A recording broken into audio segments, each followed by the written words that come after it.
Para saudara dan saudari yang Tuhan cintai, selamat pagi dan selamat bertemu lagi dalam Renungan Harian edisi hari Sabtu, tanggal 6 Februari 2021. Hari ini gereja merayakan peringatan wajib Santo Paulus Miki dan kawan-kawan, imam dan martir. Mengawali hari yang baru ini, kita hendak mendengar dan merenungkan sabda Tuhan. Marilah sebelum kita mendengar dan merenungkan sabda Tuhan, kita berdoa. Dalam nama Bapa dan Putra dan Roh Kudus. Amin. Allah Bapa kami, sumber iman, kepercayaan dan kekuatan para kudus. Santo Paulus Miki dan teman-temannya Kau panggil melalui salib kepada kehidupan. Dengarkanlah doa permohonan kami, agar iman yang kami akui dan kami hayati, juga kami pegang teguh sampai mati. Semoga seturut teladan Santo Paulus Miki dan kawan-kawan yang rela mati demi iman dalam pewartaan Injil di negara Jepang, juga menjiwai kehidupan kami sebagai murid-murid Yesus yang hidup di zaman sekarang, untuk rela mati demi iman kami dalam kehidupan sehari-hari. Semoga hal-hal yang bertentangan dengan sabdamu yang ada dalam diri kami matikan, demi supaya Injil semakin meresapi seluruh kehidupan kami. Bersabdalah ya Tuhan, kami siap untuk mendengarkan. Terpujilah Engkau Bapa, Putra dan Roh Kudus, kini dan sepanjang segala masa. Amin. Para saudara dan saudari yang Tuhan cintai, sabda Tuhan yang hendak kita dengar dan kita renungkan untuk mengawali hari yang baru ini diambil dari Injil Markus pasal 6 ayat 30 sampai 34. Tuhan sertamu. Inilah Injil Tuhan kita Yesus Kristus menurut Santo Markus. Pada waktu itu Yesus mengutus murid-muridnya mewartakan Injil. Setelah menunaikan tugas itu, mereka kembali berkumpul dengan Yesus dan memberitahukan kepadanya semua yang mereka kerjakan dan ajarkan. Lalu Yesus berkata kepada mereka, "Marilah kita pergi ke tempat yang sunyi, supaya kita sendirian dan beristirahatlah sejenak." Memang begitu banyaknya orang yang datang dan pergi, sehingga makan pun mereka tidak sempat. Maka pergilah mereka mengasingkan diri dengan perahu ke tempat yang sunyi. Tetapi pada waktu mereka bertolak, banyak orang melihat dan mereka mengetahui tujuannya.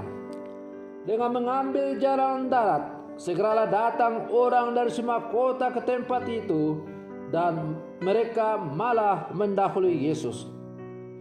Ketika mendarat, Yesus melihat jumlah orang yang begitu banyak, maka tergeraklah hatinya oleh belas kasihan kepada mereka, karena mereka seperti domba yang tidak mempunyai gembala. Lalu mulailah Yesus mengajarkan banyak hal kepada mereka. Demikianlah Injil Tuhan. Para saudara dan saudari yang Tuhan cintai, kesibukan adalah menu hidup kita sehari-hari. Hampir seluruh waktu kita habiskan untuk berbagai macam aktivitas. Tak ada satupun yang tidak penting, dan karena itu kita berjuang untuk menyelesaikannya. Semua harus kita buat, harus kita layani. Namun para saudara dan saudari yang Tuhan cintai, bila mana kita hanya larut dalam aktivitas yang tiada henti, lama-kelamaan kita bisa tenggelam dalam kesibukan, jatuh dalam aktivisme, ketajaman kekuatan bisa berkurang, seperti parang atau kapak yang digunakan terus menjadi tumpul. Perlu diasah kembali. Itulah yang dialami oleh Yesus yang kita dengar dalam bacaan Injil pada hari ini. Setelah Ia mengutus para muridnya untuk pergi mewartakan Injil, dan setelah mereka kembali dan menceritakan segala sesuatu yang mereka ajarkan kepada orang-orang sesuai dengan pesan Yesus, maka Yesus memandang perlu untuk mereka menarik diri sejenak untuk beristirahat. Bukan hanya beristirahat dalam arti fisik, tetapi juga dalam arti rohani, di mana mereka bisa punya waktu yang cukup untuk saling bercakap-cakap, saling berbagi pengalaman, dan akhirnya menimba kekuatan dari pergumulan dan cerita tentang kehidupan itu. Lebih daripada itu juga merupakan satu kesempatan yang bagus bagi Yesus untuk semakin memberikan pengajaran-pengajaran kekuatan kepada para murid. Para saudara dan saudari yang Tuhan cintai, Ia mau menarik diri dari kesibukan pelayanan, mengasingkan diri ke tempat yang sunyi, bukan untuk menghindari mereka yang membutuhkan, melainkan untuk menenangkan diri, menimba kekuatan yang lebih besar, supaya bisa melayani lebih banyak dan kuat, menjangkau lebih luas dan membagi lebih besar, menarik diri untuk melipat gandakan pelayanan karena memperoleh kekuatan yang baru. Para saudara dan saudari yang Tuhan cintai, namun pada bagian terakhir dalam Injil hari ini, tempat sunyi yang mau dituju oleh Yesus itu ternyata sudah ramai, sudah banyak orang di situ karena mereka tahu tujuan daripada Yesus. Maka dengan mengambil jalan darat, mereka berjuang mendahului Yesus, dan akhirnya memang mereka tiba lebih dulu daripada Yesus. Mereka seperti domba tanpa gembala. Maka Yesus tergerak hatinya oleh belas kasihan dan melayani mereka dengan memberikan pengajaran yang menguatkan. Para saudara dan saudari yang Tuhan cintai, kapan dan dimanapun Yesus selalu berbuat baik. Ini adalah contoh kurban yang berkenan pada Allah.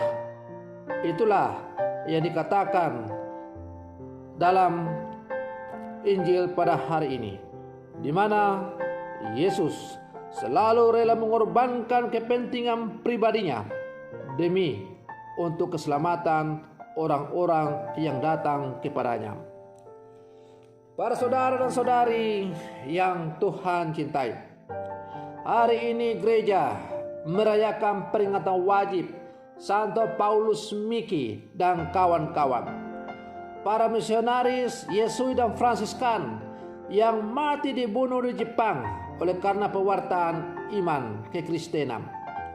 Mereka rela mati karena mereka mau mengikuti Yesus dan mau menanggapi panggilan Yesus untuk menjadi murid-muridnya dan diutus untuk mewartakan Injil kepada domba-domba yang membutuhkan.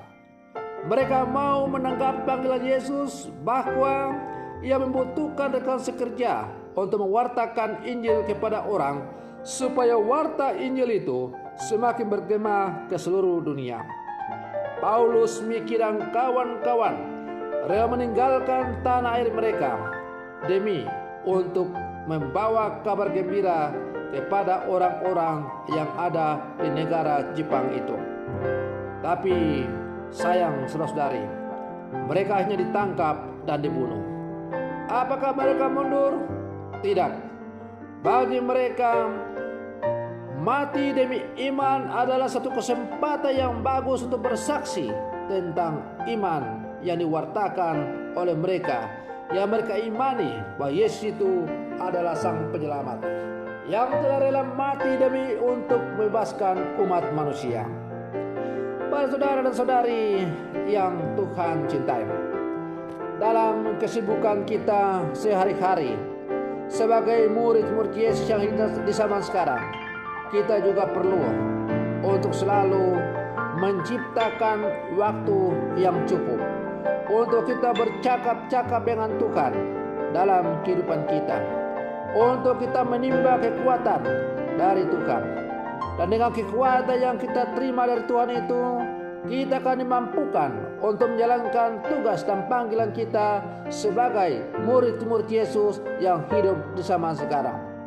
Sebagaimana para murid dan juga martir Paulus Miki dan teman-temannya, mereka sanggup melaksanakan segala sesuatu yang diajarkan oleh Yesus, bahkan mereka rela mati demi iman itu, karena mereka memiliki relasi yang sungguh mendalam dengan Tuhan dan Sang Juru Selamatnya.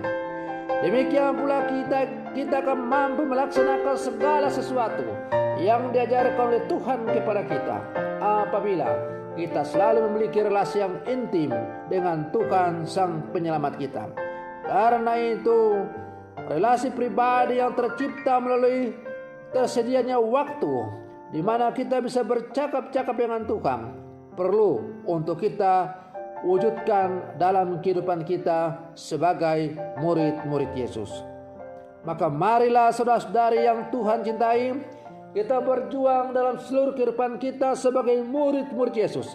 Kita tetap selalu menjalin relasi yang akrab dengan Tuhan melalui doa-doa, renungan-renungan kitab suci, membaca sabda Tuhan, dan lain-lain sebagainya. Semuanya itu bertujuan supaya Tuhan selalu hadir dalam kehidupan kita dan memberikan kekuatan kepada kita. Maka mari terus kita menjalankan tugas panggilan kita sebagai murid Yesus dengan selalu menyandarkan seluruh kehidupan kita kepada Yesus. Semoga demikian. Selamat pagi. Tuhan Yesus memberkati.